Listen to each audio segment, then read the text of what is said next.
అందరికీ నమస్తే. ఆంధ్రప్రభకు స్వాగతం. నేను మీ సంతోషి. ప్రస్తుతం మనతో పాటు సీనియర్ జర్నలిస్ట్ కిరణ్ గారు ఉన్నారు. నమస్తే సార్. నమస్తే సార్, ఇప్పుడు ప్రెజెంట్ కేటీఆర్ని ఏడీ విచారిస్తుంది కదా. ఈ విచారణ అనేది చాలా రోజుల నుంచి జరుగుతుంది. కాకపోతే ఇప్పుడు ఈ కార్ రేస్ కేసులో కేటీఆర్ని అరెస్ట్ చేసే సూచనలు ఏమన్నా ఉన్నాయా సార్ ఈ విచారణ తర్వాత? ఖచ్చితంగా అరెస్ట్ చేస్తారని నేను అనుకుంటున్నా. రోగి కోరుకున్నది పాలే, డాక్టర్ ఇచ్చింది పాలే అన్నట్టుగా వీళ్ళేం కోరుకుంటున్నారో ఆయన అదే కోరుకుంటున్నారు. కేటీఆర్ గారు ఏం కోరుకుంటున్నారంటే పార్టీకి మళ్ళీ బజ్ రావాలంటే ఒక అరెస్ట్ కావాలని కోరుకుంటున్నారు ఆయన. అందులో భాగంగానే నేను అనుకోవడం ఆయన నాట్ టు అరెస్టులు ఇట్లాంటివి వేయట్లేదు, ముందస్తు బెయిల్కు ఇట్లాంటివి వేయట్లా, కేసును కొట్టేయమని మాత్రమే అడుగుతున్నారు ఆయన. కేసును ఎలాగూ కొట్టేయరు. అలా కొట్టేనప్పుడు నెక్స్ట్ అడగాల్సింది ఏంటి? నన్ను అరెస్ట్ చేయకుండా మీరు నాకు ముందస్తు బెయిల్ ఇప్పించండి అని అడగాలి. అది కూడా అడగట్లేదు. యాంటిసిపేటర్ బెయిల్ అంటారు కదా, ఆ యాంటిసిపేటర్ బెయిల్ అడగట్లా. సో అడగకపోవడాన్ని మనం ఎట్లా అర్థం చేసుకోవాలి? బహుశా అరెస్ట్ కావాలి అయితేనే ఒక సానుభూతి పవనాలు వీస్తాయని ఆయన భావిస్తూ ఉండొచ్చు. రేవంత్ రెడ్డి గారు కూడా అరెస్ట్ చెయ్యాలన్న ఉద్దేశంతో ఆయన ఉన్నాడు. ఎందుకంటే ఆయన అరెస్ట్ చేశారు, గతంలో జైలు పాలు చేశారు కాబట్టి నేను ఒక్కడనే జైల్లో ఎందుకు ఉండాలి, వీళ్ళు కూడా జైల్లో ఉంటే చెల్లుకు చెల్లు అయిపోతుంది అని ఆయన అనుకుని ఉండొచ్చు. అయితే ఇక్కడ ఎవరికి లాభిస్తుంది ఈ అరెస్ట్ అంటే, తాత్కాలికంగా కేసీఆర్ బీఆర్ఎస్కి లాభించచ్చేమో కానీ దీర్ఘకాలంలో లాభించే అవకాశం లేదు. ఇంకా ఎన్నికలు, ఇంకా చాలా రోజులు ఉన్నాయి ఎన్నికలు. ఇది టూ ఎర్లీ, ఇంకా 3.5 సంవత్సరాలు ఎన్నికలు ఉన్నాయి. ఇప్పుడు అరెస్ట్ చేస్తే ఈ సానుభూతి ఎన్నికల వరకు ఉంటుందా అంటే ఉండదు. కాబట్టి సో ఈయన ప్రస్తుతానికి అరెస్ట్ అయితే పార్టీ చాలా పతనావస్థలో కనపడతా ఉంది. పార్టీలో బజ్ లేదు. అది క్రియేట్ అవ్వాలంటే అరెస్ట్ అవ్వాలనేది ఆయన తాత్కాలికంగా భావిస్తున్నాడు. ఏముందమ్మా, 45.7 కోట్ల రూపాయల అమౌంటు పక్కదారి పట్టింది, విదేశీ సంస్థలకు చెల్లించారన్నదే చిన్న ఆరోపణ. వాస్తవానికి అసలుకు 1,00,000 కోట్లు, దాదాపు 43,000 కోట్ల రూపాయలు అవినీతికి పాల్పడ్డ జగన్మోహన్ రెడ్డి అనే ఒక వ్యక్తి 10 ఏళ్లుగా బెయిల్ మీదే ఉన్నాడు. మన చట్టం, న్యాయం, వ్యవస్థలు ఎట్లా పనిచేస్తున్నాయో మీకు అర్థమవుతుంది కదా. 10 ఏళ్లుగా బెయిల్ మీద ఉన్నాడు.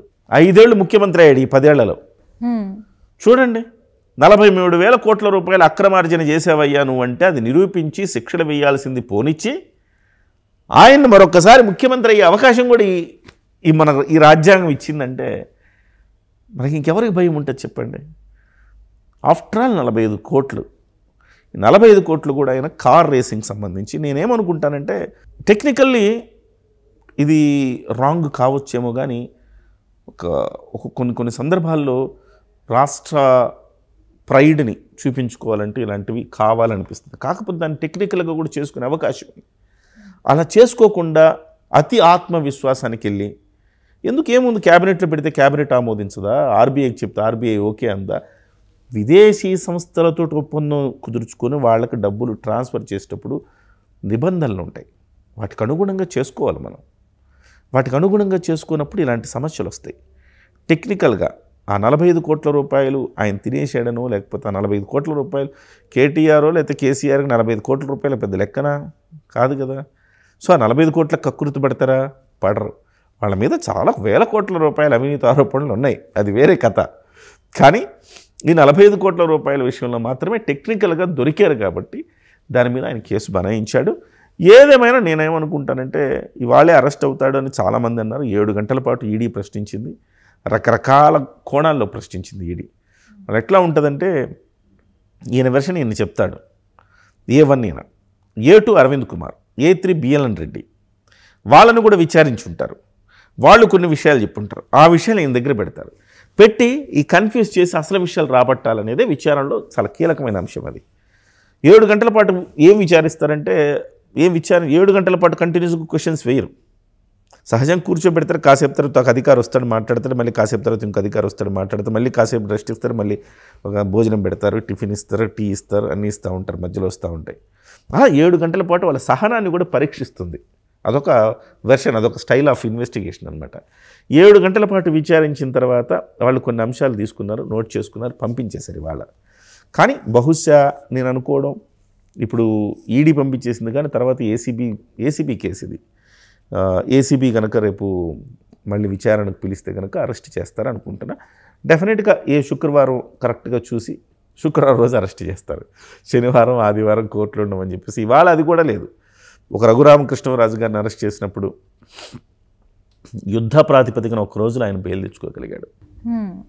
యుద్ధ ప్రాతిపదికన అంటే ఇంటి జడ్జి గారు లంచ్ మోషన్ అని అదని ఇదని జడ్జి గారు ఇంట్లో ఉన్నా కానీ విచారించుకోవడానికి ఆప్షన్స్ ఉన్నాయి మనకి ఇవాళ. మనకేమైంది, మనకి అల్లు అర్జున్ గారిది ఏమైంది, ఒక పూటలో బెయిల్ రాలే. సో ఆ రకంగా అల్లు అర్జున్ గారిని కూడా శుక్రవారం చూసి అరెస్ట్ చేసినట్టున్నారు కదా. సో ఆయనకు కూడా బెయిల్ వచ్చింది కదా. సో ఈ రకంగా వాళ్ళకు కూడా బెయిల్ వస్తుంది, పెద్ద విషయం కాదు. బెయిల్ రావద్దు, 10 రోజులు జైల్లో ఉండాలనుకుంటే వాళ్ళు ఆ న్యాయపరమైన అవకాశాలను వినియోగించుకోకుండా కొంచెం స్తబ్దుగా ఉంటే వాళ్ళు 10 రోజులు జైల్లో ఉంటారు. అయిపోద్ది.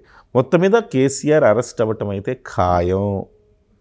చాలా చిన్న ఆరోపణ, దాని నుంచి ఆయనకి ఇబ్బంది కలిగించే అంశం కూడా ఉండదు. కాస్త సానుభూతి పెరగడమే తప్ప ఈ కేసులన్నీ తేలి ఆయన శిక్షలు పడి ఇవన్నీ ఎక్స్పెక్ట్ చేయడం చాలా అత్యాశ అవుతుంది ఎవరైనా. సామాన్య మానవులు చూసి డ్రామా బాగుందనుకొని ఎంజాయ్ చేస్తానికి మాత్రమే ఇది.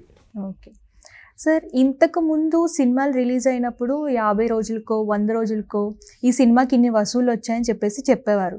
ఇప్పుడు రిలీజ్ అయిన ఫస్ట్ డేనే 100 కోట్లు క్రాస్ చేసింది ఇలా అని చెప్తున్నారు.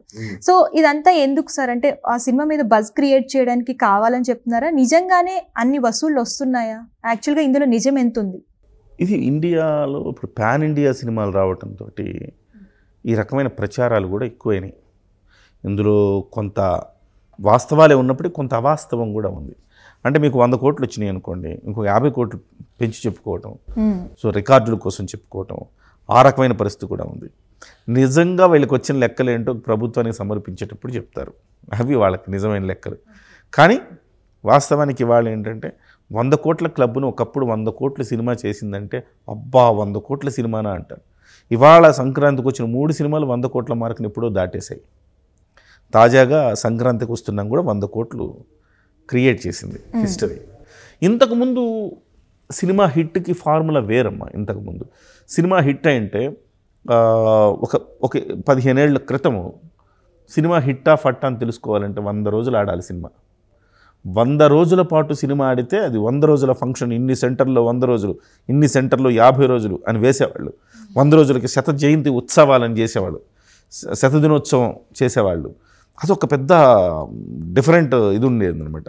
ఎందుకంటే అప్పుడు ఎన్ని సెంటర్లో 100 రోజులు ఆడిందంటేనే గొప్ప.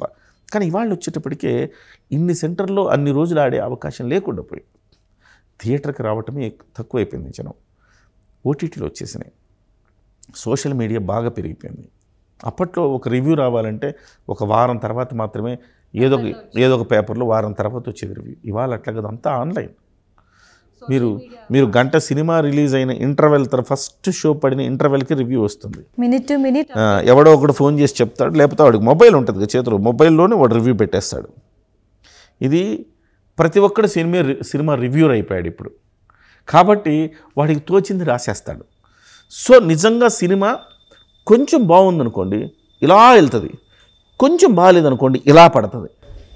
ఇది ఒక గ్యాంబ్లింగ్ అయిపోయింది ఇవాళ. కాబట్టి వీళ్ళందరూ కూడా ఏమనుకుంటున్నారంటే వీలైనంతగా మొదటి 3 రోజులు 4 రోజుల్లో మొత్తం శుక్రవారం సినిమా రిలీజ్ అయ్యింది, శుక్ర శని ఆదివారాలు, ఈ 3 రోజుల్లో మన సినిమా డబ్బులు మనకు వచ్చేయాలి అనే ఒక గేమ్ ఆడుతున్నారు. అందుకే మీరు చూడండి, పుష్ప 12,000 థియేటర్లు రిలీజ్ అయిందంట. ఒక 2,000 థియేటర్లు అంటే ఎక్కువ. మన ఆంధ్రప్రదేశ్ ఎన్ని థియేటర్లు ఉన్నాయి? సో అంత ఒకప్పుడు అది పరిస్థితి. ఇవాళ ఏంటంటే పాన్ ఇండియా సినిమాలు అయిపోయి మన దేశంలోని అనేక భాషల్లోనే కాక America, Australia, London, Singapore, Kuwait, Dubai ఇట్లా అన్ని చోట్ల ఓవర్సీస్ మార్కెట్ అంతా కూడా స్ప్రెడ్ అయిపోయింది. ఒకప్పుడు ఇతర దేశాల్లో ఉండేవాళ్ళు మన సినిమా చూడాలంటే చాలా కష్టం. అలాంటిది ఇవాళ చాలా ఈజీ అయిపోయింది.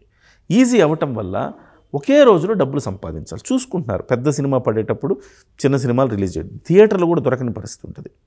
ఎందుకంటే ఏమాత్రం తేడా వచ్చిందంటే రివ్యూ ఫట్మంటది సినిమా, నిర్మాత బతికే పరిస్థితి లేదు. అందుకోసం తప్పదు వాళ్ళకి. ఆ తప్పదు.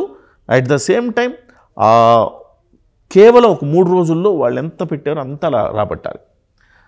అంత రాబడితేనే నెక్స్ట్ టైం మళ్ళీ వాడి సినిమా తీయగలుగుతాడు.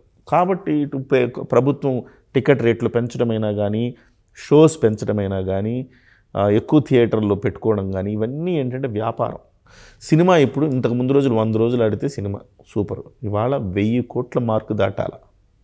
పెద్ద హీరో సినిమా అంటే 1000 కోట్లు దాటితే, ఒకప్పుడు మన కళ్ళ ముందు, మన కరోనా ముందు 100 కోట్ల సినిమా అంటే వాహ్ అనుకునేవాళ్ళం. ఇవాళ కరోనా తర్వాత ఈ 3-4 ఏళ్లలో ఏమైపోయిందంటే పాన్ ఇండియా పేరు చెప్పి 1000 కోట్ల మార్కు దాటితేనే అది గొప్ప సినిమాగా పరిగణలో పెడుతున్నారు.